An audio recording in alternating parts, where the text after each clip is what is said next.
यहाँ विराजित पूज्य बेन महाराज साहब कोकिल की सर्व सम्राज्ञी, जिनके चेहरे पे स्मित है और कंठ में मधुरता है, ऐसे मधुस्मिता जी महाराज साहब और सभी साथी बंधुओं के चरणों में कोटिशाह वंदन। वैसे ही बेन महाराज साहब को मराठी भजन बहुत प्रिय है, इसलिए उनकी सेवा में मराठी भजन। दर्शन दे रे भगवंता, दर्शन दे रे भगवंता, किती अंत आता पाहसी अनंता, दर्शन दे रे भगवंता।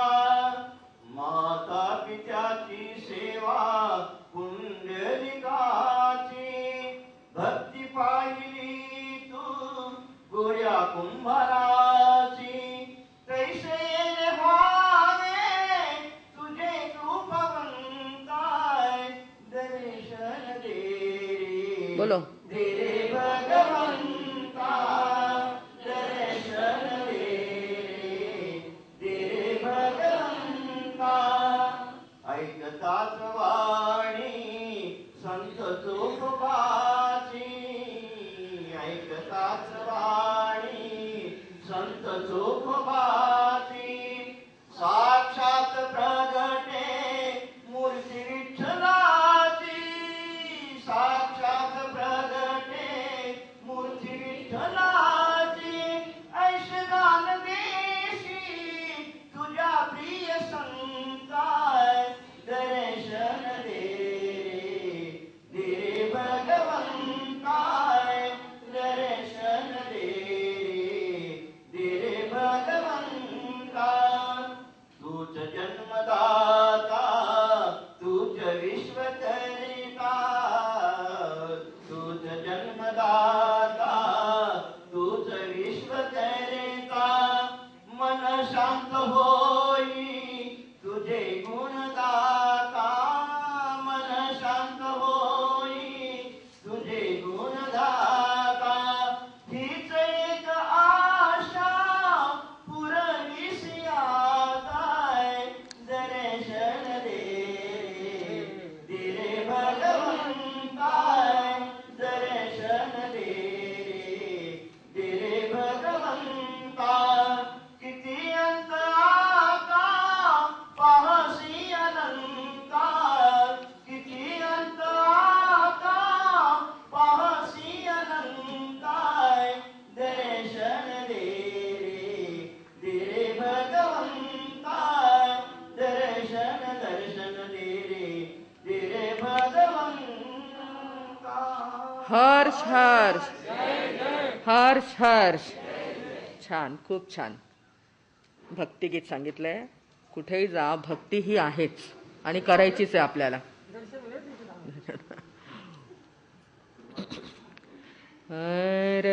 अरहंतो भगवंत इंद्र महिता, सिद्धाश्च सिद्धि स्थिता,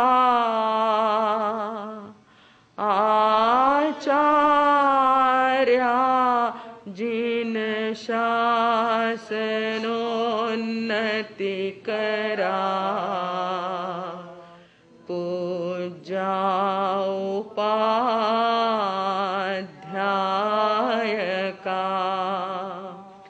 श्री सिद्धांत सुपाठका मुनिवरा, रत्नत्रया राधका, पंचैते परमेष्टिनं प्रतिदिनं, कुर्वन्तु नो मङ्गलं, कुर्वन्तु नो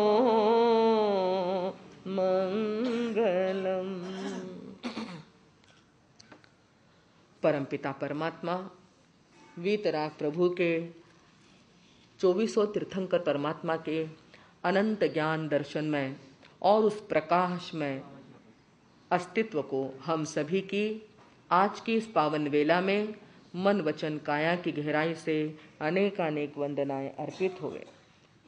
आचार्य सम्राट पूज्य आनंद ऋषि जी महाराज साहब, घोर तपस्वी, कर्नाटक गजकेशरी, खद्दरधारी परम पूज्य गणेशलाल जी महाराज साहब, संयम का प्रशस्त मार्ग स्वयं अंगीकार करके हम सबको प्रदान करने वाले भव भव के उद्धारक पूज्य माता जी महाराज साहब आदि समस्त ऊर्जा महापुरुषों के स्वर्गीय चरणों में भावपूर्वक वंदनाएं अर्पित करते हैं। वर्तमान आचार्य, ध्यान योगी, तपस्वी राज, सरल स्वभावी, उदार चेता शिव मुनि जी महाराज साहब, वाणी भूषण, संस्कार भारती परम पूज्य बेन महाराज साहब, परम पूज्य अरुण प्रभा जी महाराज साहब आदि बड़ों के चरणों में सविनय वंदनाएं अर्पित करती हूँ। अन्य सहयोगी, सेवाभावी, संयमी साध्वी मंडल, उपस्थित धर्म प्रेमी, धर्म जिज्ञासु, पुण्यवान भाइयों एवं सुशील भाग्यवान बहनों, भक्ति की आराधना करते हुए हम लोग संसार के बंधनों को तोड़ने जा रहे हैं।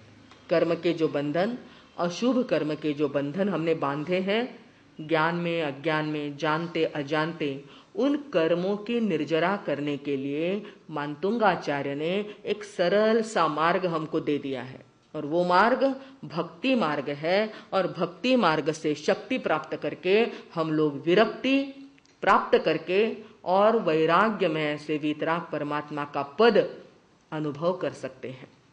इसलिए भक्तामर की एक एक गाथा को हम आगे से आगे देखते जा रहे हैं और आगे से आगे बढ़ते भी जा रहे हैं। आत्मा के क्षेत्र में कल कई बहनों ने आकर कहा कि महाराज साहब, ऐसा वर्णन और अर्थ सुनते हैं तो मन एकदम भावना से भर जाता है। प्रभु की भक्ति का वर्णन सुनते हैं तो मन एकदम गदगद हो जाता है और ऐसा जो गदगद होने का भाव आता है ना, वही निर्जरा का निमित्त बन जाता है। शुभ कर्म वहां पर उदित हो जाते हैं और अशुभ कर्मों का नाश हो जाता है। ऐसी शक्ति स्तोत्र के अंदर है, आचार्य के अंदर है और उसकी प्रेरणा हमको मिलती है। तो इस प्रकार कल भी हमने देखा कई भाई बहनों का मन एकदम तल्लीन हो जाता है, सल्लीन हो जाता है और भक्ति में रंग जाता है। आज की गाथा भी हमारे पास उपमा तो पुरानी लाई है। पहले की गाथा में जो चंद्रमा की उपमा आई थी, वही उपमा लेकर के आज की 18वीं गाथा आई है। समझ लीजिए कि 18 पाप का नाश करने के लिए 18वीं गाथा आई है। तो इस 18 पाप करने वाली गाथा को उन्होंने हमारे सामने प्रस्तुत करते हुए कहा, नित्योदयम दलित मोह महांधकारम। किताबें ले लीजिए। नित्योदयम, नित्य उदय। कल की गाथा में सूर्य की बात देखी थी। सूर्यातिशायी महिमा से मुनिंद्र लोके, सूर्य से भी अतिशय तेजस्वी आपका बदन, आपका शरीर, आपकी काया और आपका चेहरा है। ऐसा कहते हुए आज उन्होंने चंद्रमा को लिया है। उस दिन लिया था तब कहा था कि भाई चंद्रमा के अंदर तो कुछ कलंक नजर आता है, परंतु फिर भी मेरे सामने वही तो चीजें नजर आती है जिनकी उपमा, जिनकी तुलना आपके साथ में कर सकूं। अन्य कुछ तो मैं देखता हूं नहीं। जब उन्होंने जंगल में ध्यान किया होगा, तपश्चर्या की होगी मानतुंगाचार्य ने, उस समय उनको क्या क्या नजर आया? चंद्र नजर आया, सूर्य नजर आया, सागर है, पर्वत है, नदी है, सरोवर है, पुष्प है, यही तो नजर आता है। और क्या नजर आता है? इसके लिए उसकी तुलना वे प्रभु के शरीर के साथ